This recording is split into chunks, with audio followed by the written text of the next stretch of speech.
अभिवादन स्वीकार कीजिए ब्रजेश मिश्रा का और आप देखना शुरू कर चुके हैं द डिबेट। बहनों भाइयों, चुनाव नज़दीक आते आते माहौल में उत्तेजना और माहौल में मंदिर मस्जिद का इनपुट बहुत बढ़ गया है। कल उत्तर प्रदेश की विधानसभा में यूपी के चीफ मिनिस्टर योगी आदित्यनाथ ने 5 गांव मांगे, महाभारत वाले, और कहा कि कौरवों से भगवान कृष्ण 5 गांव मांगने गए थे, नहीं दिया। क्या हुआ? महाभारत। 5 गांव का रेफरेंस क्या है? काशी, मथुरा। क्या उत्तर प्रदेश में अब अयोध्या के पश्चात, अयोध्या तो है ही बेस्ट प्लेटफॉर्म में इशूज़ के मामले में, क्या अब काशी और मथुरा, क्योंकि असेंबली में दिया गया बयान कोई सामान्य बयान नहीं होता बहनों भाइयों, ये एक लिखित ऐतिहासिक दस्तावेज होता है जो सदन में रखा जाता है। यानी अब बीजेपी का उत्तर प्रदेश को लेकर एजेंडा स्पष्ट है, काशी और मथुरा आफ्टर अयोध्या।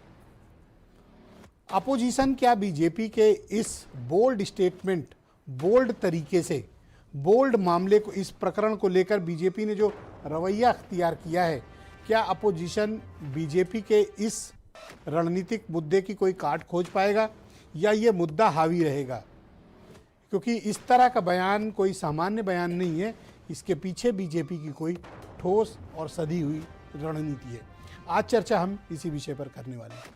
बहनों भाइयों, कल आप सब ने उत्तर प्रदेश के मुख्यमंत्री योगी आदित्यनाथ का यूपी के असेंबली में दिया गया वो चर्चित स्टेटमेंट सुना होगा और अखबारों में पढ़ा भी होगा कि उन्होंने विपक्ष की मौजूदगी में, विशेष तौर पर अखिलेश यादव जो नेता प्रतिपक्ष हैं वो मौजूद थे, उनकी मौजूदगी में ये बात कही और गीता का पाठ किया। कहा गीता में ये लिखा है कि भगवान कृष्ण कौरवों के पास गए थे, 5 गांव मांगे थे।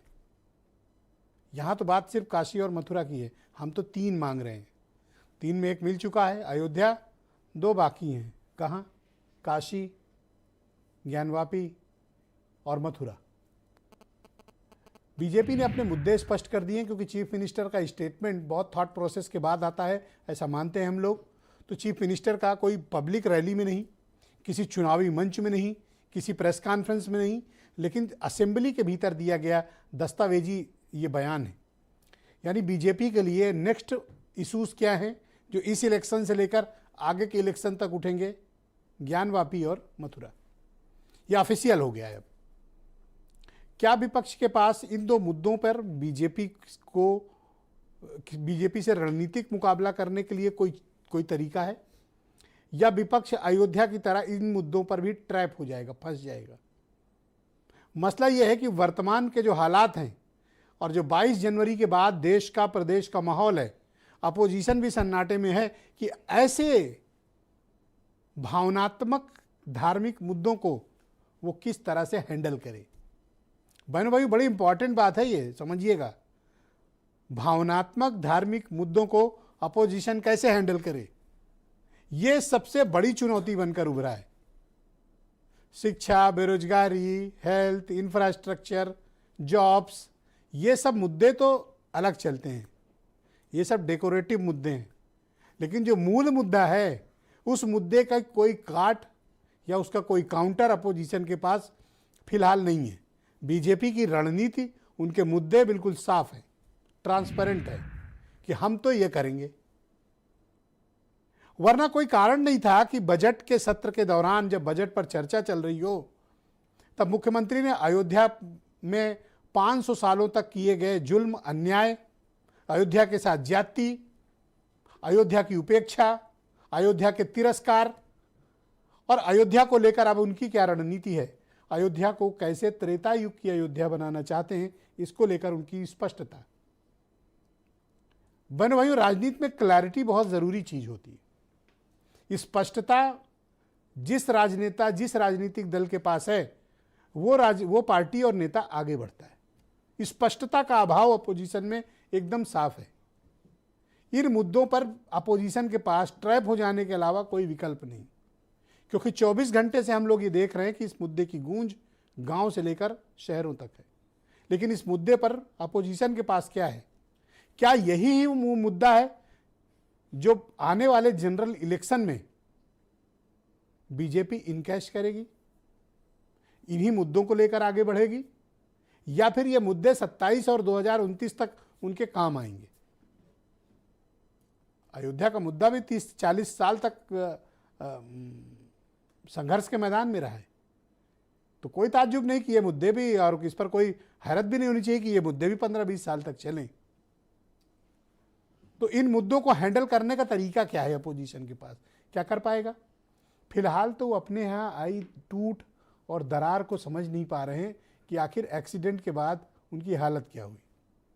अब ये तय है लगभग कि राष्ट्रीय लोकदल इंडिया अलायंस को छोड़कर जा रहा है, ऑलमोस्ट एक क्लैरिटी है, बस कुछ ही दिनों की बात है जब इसका फॉर्मल अनाउंसमेंट होगा। तो ऐसे में यूपी की जो पॉलिटिक्स है वो बड़ी कॉम्प्लिकेटेड होती जा रही है। अपोजिशन के पास रास्ते कम सिकुड़ते जा रहे हैं, बीजेपी के हाईवे चौड़ा होता जा रहा है, बीजेपी तेजी की रफ्तार से आगे बढ़ती दिख रही है। जितने भी सर्वे इस वक्त आ रहे हैं या टेलीविज़न के मूड ऑफ द नेशंस आ रहे हैं या जिस तरह की रिपोर्ट्स आ रही हैं वो अपोजिशन के लिए ठीक नहीं है। और ऊपर से इनकी टूट, मुद्दों पर इनकी स्पष्टता का अभाव, मैं इस बात को फिर दोहरा रहा हूँ, मुद्दों पर स्पष्टता का अभाव यह अपोजिशन को बड़ा परेशान किए हुए, और विशेष तौर पर भावनात्मक धार्मिक मुद्दों पर उसकी स्पष्टता न होना, ये उसे परेशान कर रहा है। और जनता के बीच आप लाख बातें कर लें, शिक्षा, बेरोजगारी, ये वो, लेकिन जनता में के बीच इन मुद्दों की बड़ी साख है और इनकी बड़ी अहमियत है, इसलिए जनता की नब्ज को समझना भी उतना ही आवश्यक है। आप कुछ स्टेटमेंट सुनिए, फिर आज हम इस डिबेट में इस भावनात्मक धार्मिक मुद्दे की स्पष्टता को समझने की कोशिश करेंगे।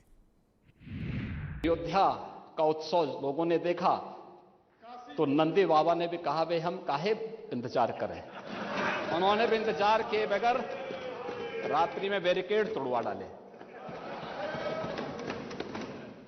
और हमारे कृष्ण कन्हैया कहां मानने वाले हैं। अगर हम संख्या बल पे जाएं तो बीजेपी तो ये कहती है कि वो दुनिया की सबसे बड़ी पार्टी है, तो पहले ये तो तय हो जाए कि कौरव कौन है, पांडव कौन है। देखिए मुख्यमंत्री जी क्या कहते हैं, हमारे लिए संविधान और कोर्ट सबसे बड़ी चीज है। नहीं, ठीक है, बिल्कुल। 3 गांव, 3 शहर, 3 स्थान, पवित्र स्थान, आप 75 जो उत्तर प्रदेश के अंदर जिले हैं उसका विकास करिए, उस पे आगे बढ़ाइए। बहनों भाइयों, आज की परिचर्चा को आगे बढ़ाते हैं। मनोज उपाध्याय बीजेपी के नेता हैं, डॉक्टर उमाशंकर पांडे कांग्रेस से हैं, SM अशरफ जाने माने मुस्लिम मामलों के स्कॉलर हैं, और अमरनाथ मिश्रा जी सद्भावना समिति अयोध्या के अध्यक्ष हैं, सुनील साजन समाजवादी पार्टी के राष्ट्रीय प्रवक्ता, अरुण राजभर SBSP से हैं, और वीरेंद्र सिंह जी हमारे स्टेट हेड। आप सभी का बहुत स्वागत और धन्यवाद मेरे साथ इस कार्यक्रम का हिस्सा बनने के लिए। मनोज उपाध्याय जी